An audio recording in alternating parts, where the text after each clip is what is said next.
My name is Leah Bennett. I'm 35 years old. And the night my mother introduced me as the cleaning lady, she had no idea she was insulting me in front of the one family who knew exactly what I had built. She waited until nearly 60 guests had stopped talking. Then she raised her champagne glass, smiled toward my younger sister, and said, "One daughter is marrying into one of Boston's finest families. The other still spends her days wiping dust off old things." A few guests laughed because they thought she was joking. My father laughed louder than anyone. "We've given up on her," he added. I didn't cry. I didn't lower my head. I simply looked across the long table at the groom's mother. She had gone completely still. Her glass remained halfway to her lips, and her expression had changed from polite interest to disbelief. My mother noticed it too, but instead of stopping, she smiled and said, "Layla has always preferred being the family's little cleaning lady." That was when the groom's mother slowly stood. She stared directly at me, then whispered 3 words that erased the confidence from my mother's face. The room fell silent. My sister stopped smiling. My father lowered his glass and I realized the secret my parents had worked for years to hide was about to be exposed in front of everyone they had tried so hard to impress. Before I tell you what she said and what happened after I finally walked away from my family's version of me, tell me, what time is it where you are right now and where are you watching from? I want to see how far this story travels. 6 hours before that toast, I stood in my apartment holding 2 dresses and trying to decide which one would attract less criticism. The navy dress looked too serious. The green one looked too expensive, which would invite questions my mother did not actually want answered.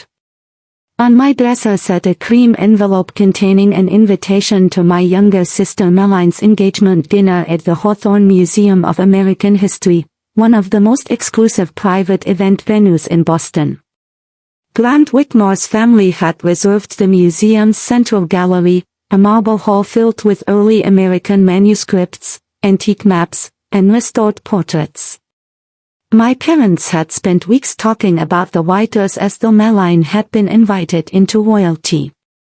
My mother, Diane Bennett, had rehearsed every detail of the evening.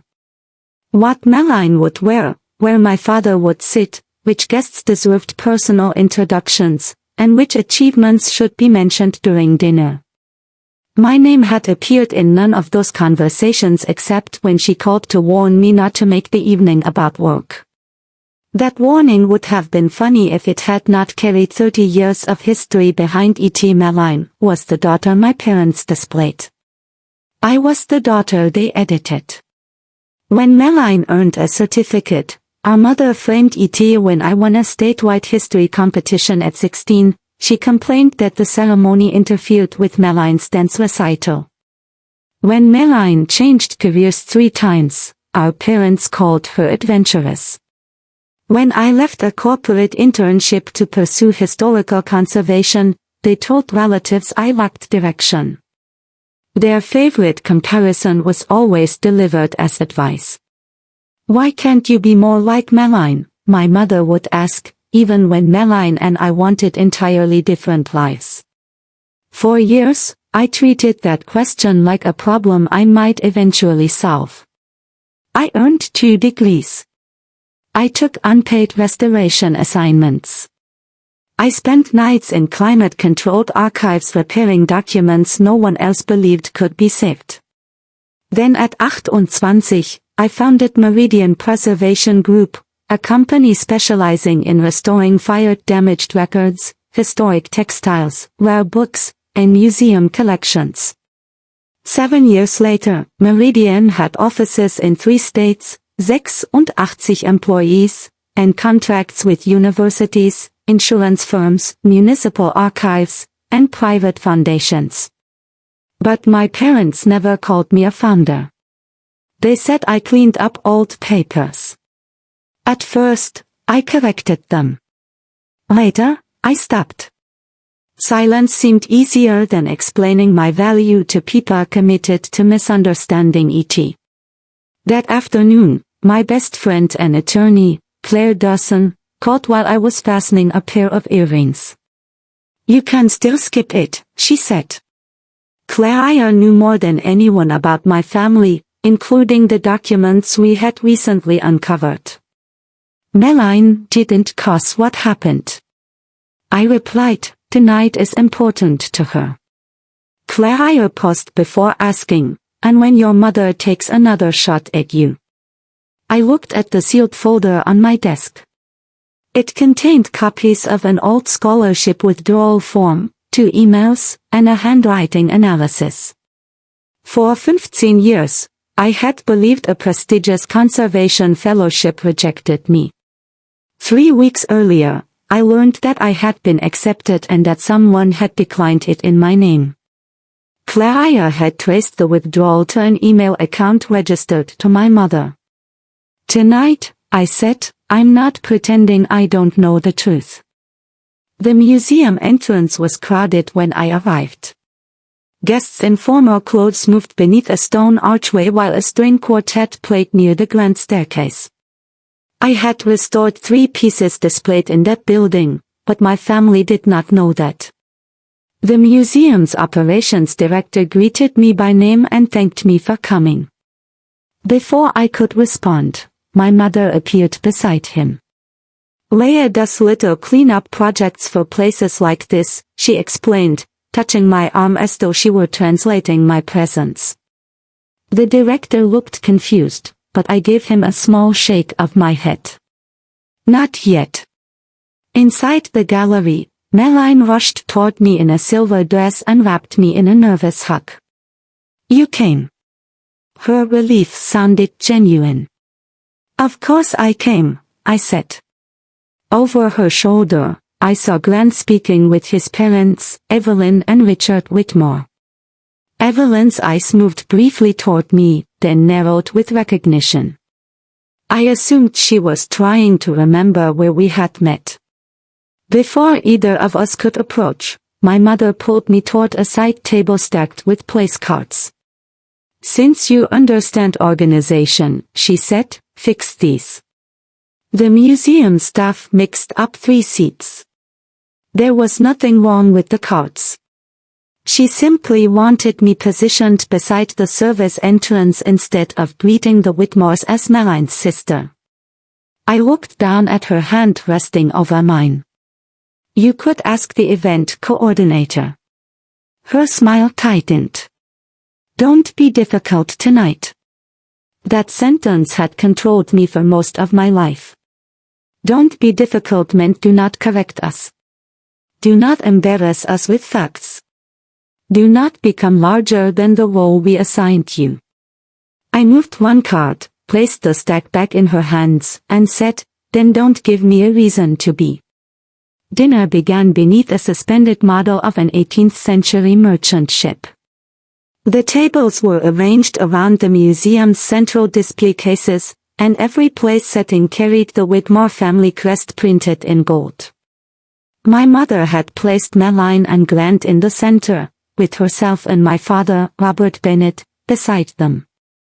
I was seated 9 chairs away between Claire and a retired professor I had never met. It was not an accident. My father spent the first course telling Richard Whitmore about Melanie's work as a lifestyle brand consultant. Her position was respectable, but my parents described it as though she advised international corporations. Each ordinary project became a strategic victory. Each compliment from a client became proof that she had inherited the family's intelligence. Melanie smiled through the exaggerations, occasionally trying to correct them, but my mother talked over her. Then the retired professor beside me asked how I knew the family. Before I could answer, Diane leaned across the table. Leah is Melanie's older sister. She works behind the scenes in buildings like this. Preservation, I clarified. My company restores archives and historical collections. My mother gave a quick laugh. She means she cleans old things. The professor glanced at me, uncertain whether he was expected to laugh. I heard his gaze and said, among other things, we recover water damage, stabilize rare manuscripts, and preserve collections for museums that cannot afford to lose their history. That sounds highly specialized, he replied. It is, I said. My mother turned away before anyone could ask another question. 10 minutes later, she called my name from across the table and pointed toward a faint mark on the glass protecting a colonial diary. Laya, this is your area. Shouldn't someone wipe that? The mark was not dirt. It was a reflection from an overhead fixture. Several guests looked toward me. That display case is sealed and humidity controlled, I said. No one should touch it during an event. My mother waved her hand dismissively. You know what I mean? Claire leaned closer and whispered. She is trying to make you react. I knew that the problem was that my mother had spent years creating situations where any defense made me appear oversensitive. If I stayed quiet, her description became accepted truth. If I corrected her, she accused me of jealousy. Have you ever noticed how some families call honesty disrespectful only when the truth threatens the person in control? The second course arrived and conversation spread across the room. I heard my mother speaking to one of Glant's aunts near the wine station. She did not know I was behind the display wall. Meline has always been our successful one. Diane said, Layla has a small service company, mostly cleaning and repairing damaged materials. Honest work, of course, but not exactly something you announce at a formal dinner. Does she own it? The aunt asked. Technically, my mother replied. But you know how people exaggerate entrepreneurship now. My father chuckled. She rents a warehouse and calls herself a chief executive. Claire's hand closed around my wrist before I could step forward. Not here, she murmured. Wait until they cannot rewrite what happens. Then Evelyn Whitmore appeared at the end of the display wall. She had clearly heard the conversation. She looked from my parents to me, but said nothing. Her expression was careful, almost investigative. I had met Evelyn only once, 2 years earlier during an emergency at Whitmore Hall, her family foundation's private research library. A damaged pipe had flooded a lower archive containing letters, architectural drawings, and community records collected over 4 generations. Meridian's team worked for 11 days without pause.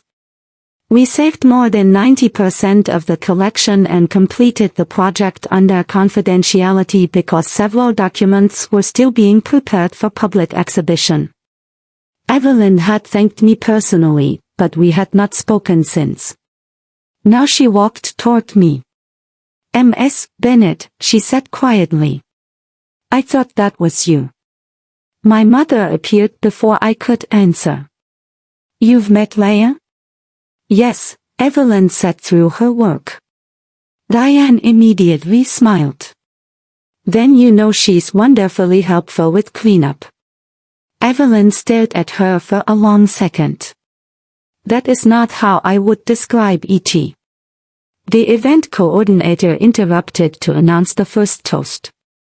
My mother brightened, relieved to escape the conversation. She hurried toward the center of the room and asked me to carry 2 unopened bottles to the head table. I left them where they were. The staff can handle that. Liar, she hissed. For once in your life, contribute without making everything complicated. The old version of me would have obeyed to protect Meline from tension. Instead, I said, I contributed $15,000 to this dinner when you told Meline the museum deposit was missing. My mother's face changed. Melanie turned toward us. You paid the deposit? She asked. I looked at her. Mom said you were short and asked me not to tell you. Diane interrupted sharply. This is not the time. You're right, I said. The right time was when you accepted my money and then seated me beside the service door. Melanie stared at our mother, but the quartet stopped playing before she could respond. My father tapped his glass. Everyone took their seats. Diane lifted her champagne with the confident smile she used whenever she believed the room belonged to her.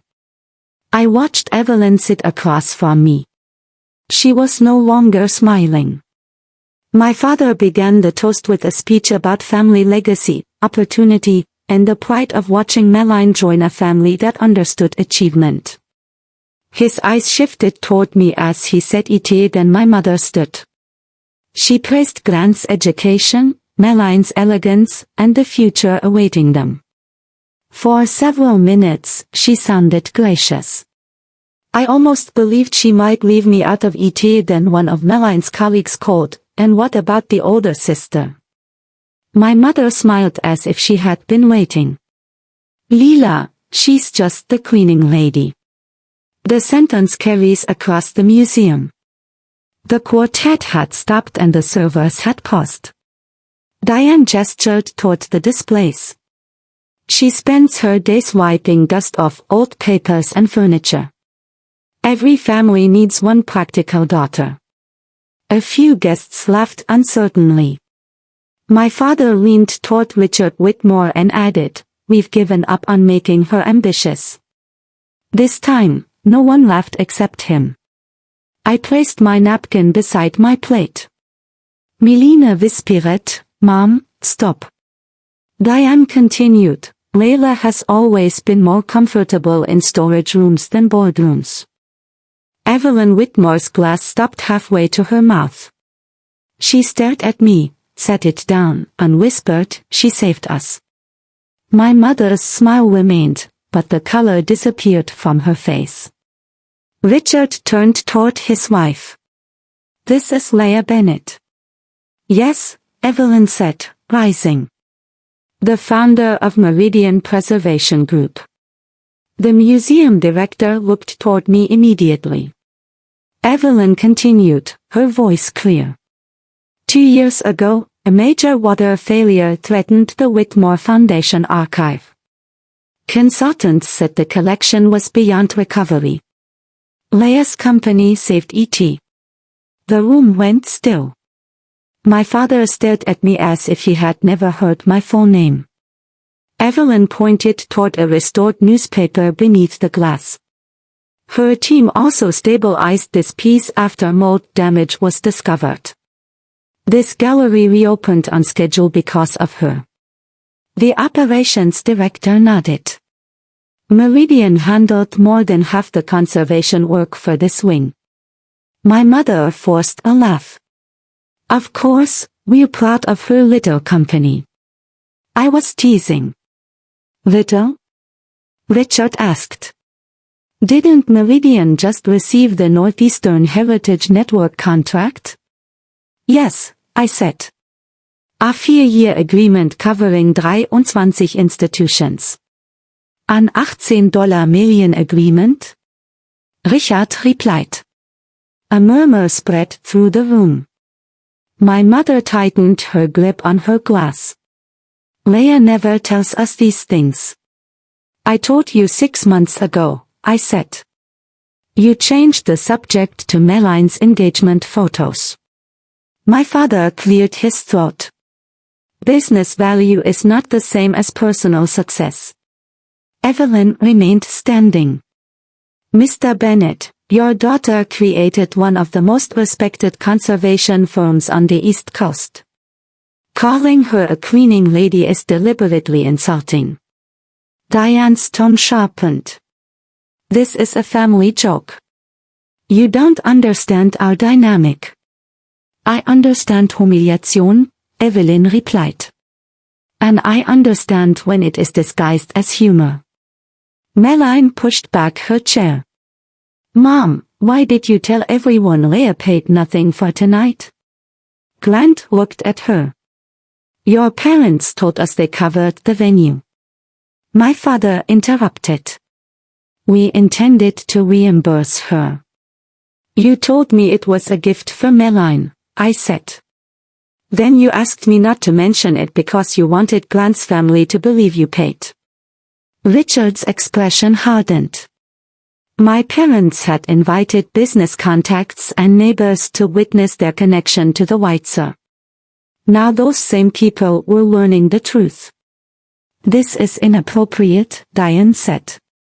We are not discussing money at Meline's dinner. You discussed my work, my ambition, and whether you had given up on me, I replied. You made me part of the toast, so let's be accurate. My mother set down her glass. Fine, you have a successful company. Must everything become a competition with your sister?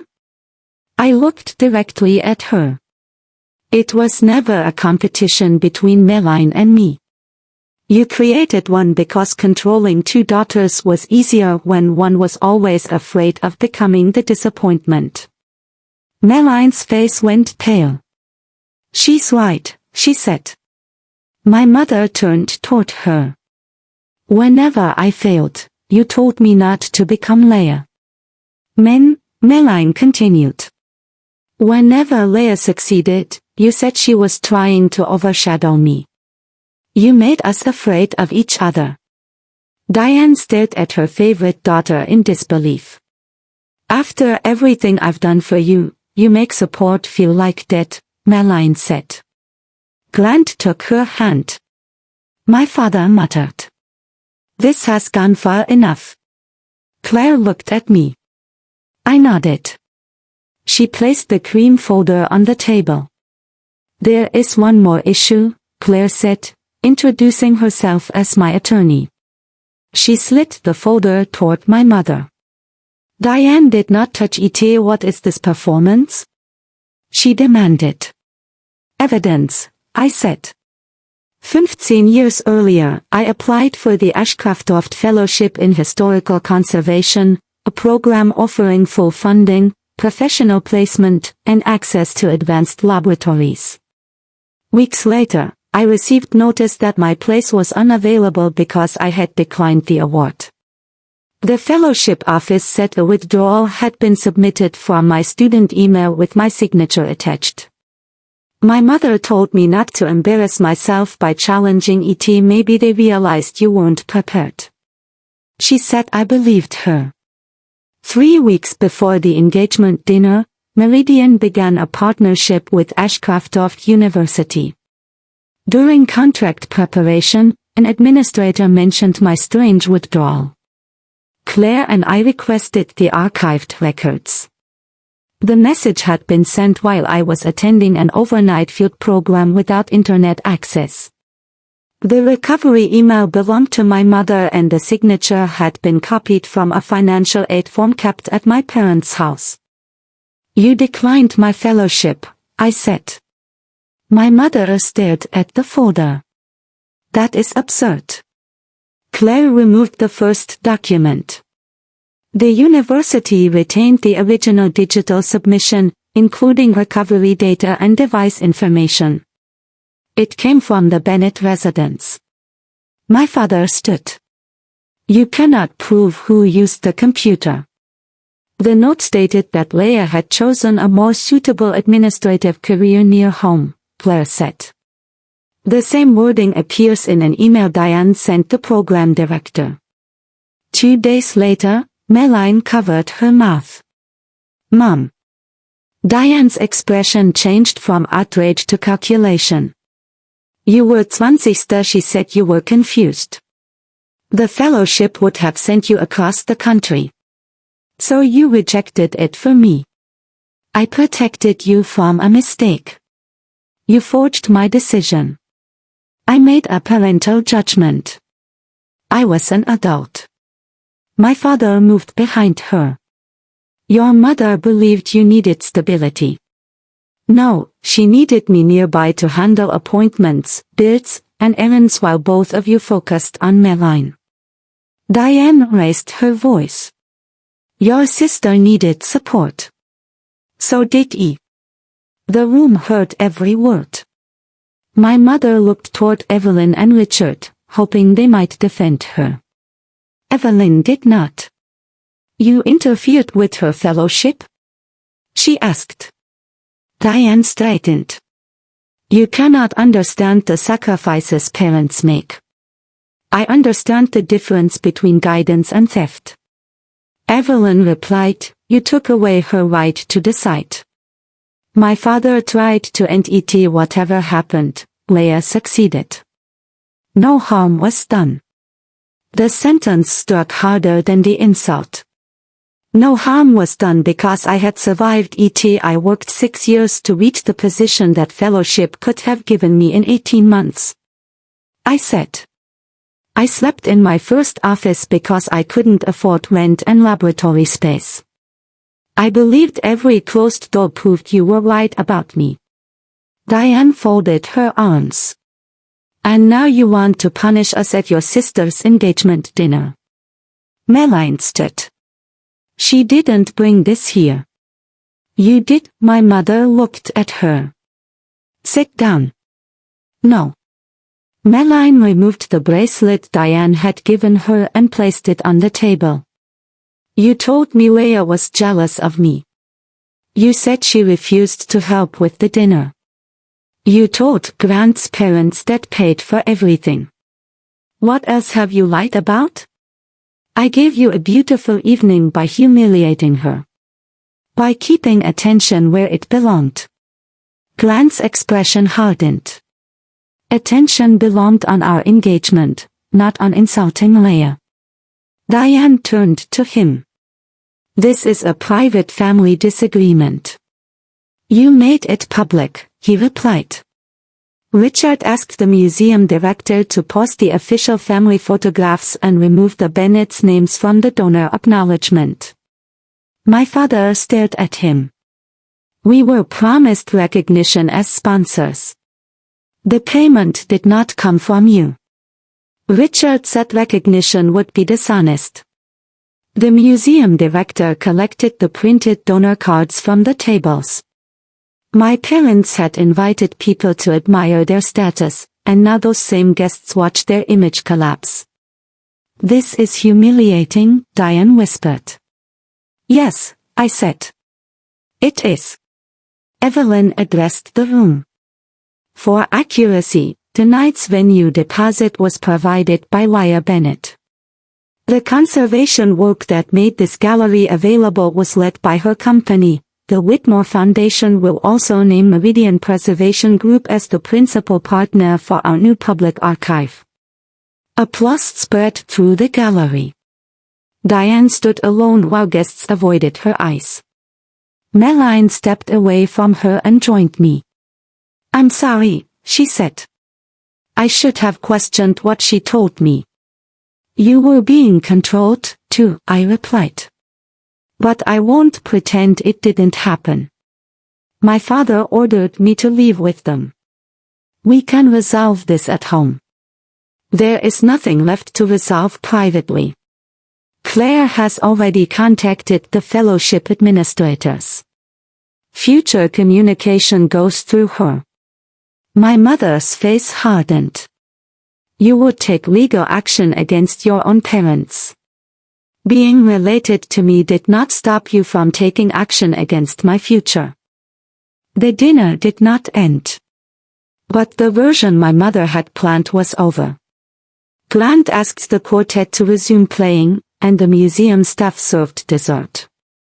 Conversations returned slowly, though the atmosphere had changed. Guests no longer looked toward Diane for direction. They approached me instead. The retired professor asked about volunteering with Meridian's educational program. A museum trustee requested a meeting about a damaged map collection. Two of Meline's colleagues apologized for laughing during the toast. I accepted their apologies without pretending the moment had not mattered. Across the gallery, My parents sat together at an almost empty section of the head table. People who had spent the first hour seeking introduction suddenly found reasons to speak elsewhere. My mother's punishment was not a dramatic expulsion. It was the collapse of the social authority she valued most. Every exaggeration she had offered about herself was now measured against the truth she had tried to hide. My father approached me near the staircase. "Your mother made mistakes," he said. "But exposing her like this was cruel. She exposed herself. You could have warned us. You were warned every time I asked you to stop laughing." He looked toward Claire. "Lawyers make families worse. No secrets, Donna Stark." My father lowered his voice. "You embarrassed me in front of Richard Whitmore." There it was. Not remorse, not concern for the fellowship. Not even an apology for calling me a failure. His primary wound was that another man had witnessed the truth. "You embarrassed yourself," I said. "You laughed because you thought humiliating me would make you look successful. It did the opposite." He tried to invoke everything he had provided when I was young. Housing, education, family vacations, as though ordinary parental responsibilities purchased permanent silence. I listened until he finished, then told him I would no longer contribute to the joint family account. I had funded it after my grandmother became ill, but she had since moved into an assisted living community with separate financial management. My parents had continued using the account for household expenses and social events. The remaining funds will be transferred directly to Grandma's care trust. I said, "You will no longer control them." His expression shifted. That consequence affected more than his pride. "You can't do that without discussing it with us. The money is mine, and the care trust has already been established." Claire, standing several feet away, raised the appropriate document. My father walked back to the table without another word. Near the central staircase, the photographer began arranging Glant's relatives for formal portraits. My mother immediately moved toward Meline. "Come stand with your father and me," she said, attempting to restore the picture of unity. Meline remained beside Glant. "Not yet, Melina. People are watching." "That is the only reason you're asking." Diane's mouth tightened. "Do not let your sister ruin your engagement." Meline looked at me, then back at our mother. "Leia didn't ruin anything. She paid for the venue, came here to support me, and stayed quiet while you mocked her. You ruined the version of tonight that depended on her silence." My mother reached for her arm, but Meline stepped back. "Glant and I are postponing all wedding decisions involving you. No guest list, no venue meetings, and no financial arrangements until you acknowledge what you did." Diane stared at her. "You would exclude your own mother." "I'm setting a boundary. You taught us to call boundaries punishment whenever they limited you." Glant stood beside her. "It is our decision." My mother turned to Evelyn, expecting intervention. "Surely you wouldn't want a wedding divided by family conflict." Evelyn answered evenly.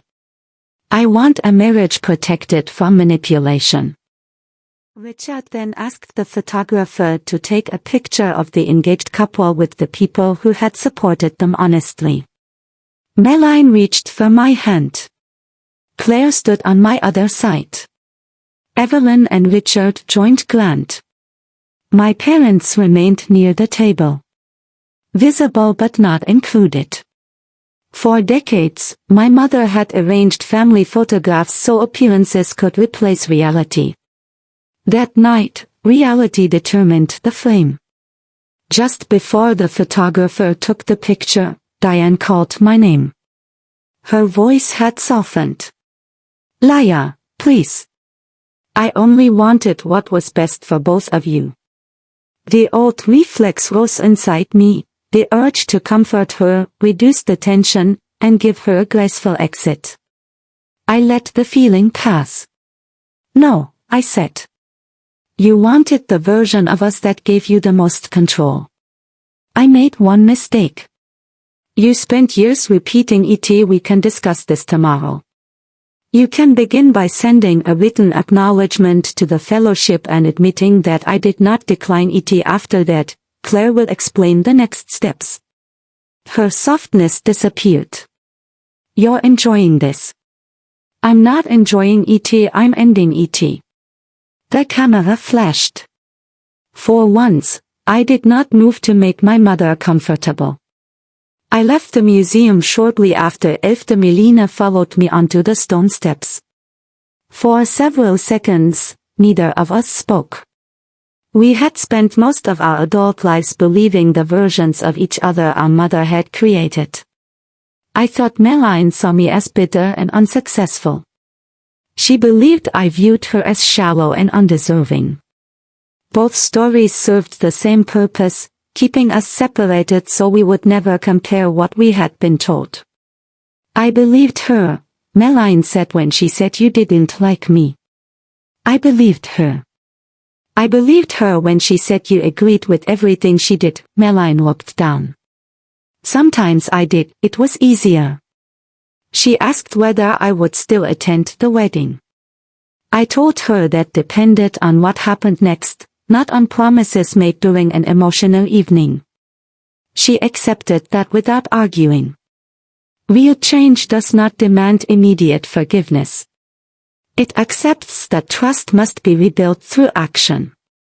Over the following months, Ashcroft University collected its records to show that I had never declined the fellowship. My mother submitted a written admission after Claire explained that the evidence could support a civil claim. I chose a formal settlement rather than a public trial.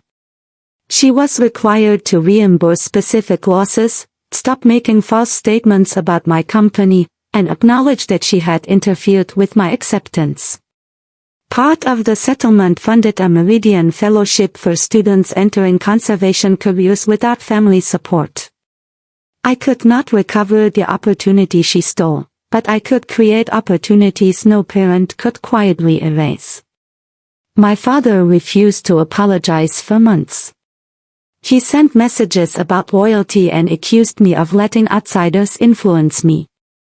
I did not answer.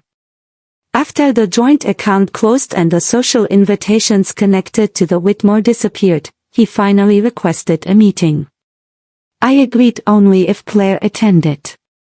He apologized carefully, trying to separate his laughter from my mother's actions. I told him passive cruelty was still cruelty. He had not forged the withdrawal, but every time he laughed, changed the subject, or asked me to keep the peace, he chose the comfort of the person causing harm over the dignity of the person receiving it. Our relationship remained distant. Distance was not revenge. It was the result of repeated choices. Meline and Grant postponed their wedding for 6 months. During that time, she began counseling and stopped allowing our mother to control her schedule, finances, and relationships. She also told Grant the truth about debts our parents had hidden. When the wedding finally happened, my mother attended as a guest, not as the director. She gave no speech, controlled no photographs, and had no authority over where I sat. I stood beside Meline because she had spent 6 months proving her apology was more than guilt. Evelyn Whitmore became both a client and mentor. Meridian's partnership with the Whitmore Foundation opened conservation laboratories in 3 regional museums and created paid training positions for students from working-class families. On the day the public archive opened, Evelyn invited me to speak. My mother saw the announcement online but did not attend. Her absence no longer diminished the moment. I had wasted years believing recognition only mattered when it came from the people who refused to give it. The engagement dinner taught me otherwise. Some people withhold praise not because you failed, but because acknowledging your success would force them to admit they were wrong. Never allow a family title to give someone permission to define your worth. A parent can be wrong. A sibling can be manipulated. A tradition can be unhealthy. Shared blood does not turn disrespect into love. And silence does not turn endurance into peace. Silence may protect a celebration for one evening, but it can protect injustice for years. I once thought standing up for myself would destroy my family. The truth was that lies, comparisons, and fear had already damaged it. Speaking honestly did not create the fracture. It revealed where it had always been. My mother called me the cleaning lady because she believed the room would laugh with her. Instead, the room learned who restored the history surrounding them, who paid the bill she claimed as her own, and who succeeded despite the future she tried to cancel. She wanted me reduced to a joke. By the end of the evening, her joke had become evidence against her. I did not win because strangers applauded. I won because I stopped negotiating with people who required me to remain small. I stopped asking permission to describe my own life accurately. Protecting your dignity is not disrespectful, even when the person demanding your silence is family. Sometimes the most powerful revenge is not destroying those who underestimated you. It is removing their power to narrate your story, building something they cannot erase, and walking forward without carrying the shame they tried to place on you. We hope the story gave you something valuable to remember. This video is completely fictional and made only for dramatic storytelling and educational purposes. We hope it reminds you that sometimes the person who calls you heartless is simply upset that you no longer allow them to be careless with your heart. Boundaries can look harsh to people who benefited from their absence,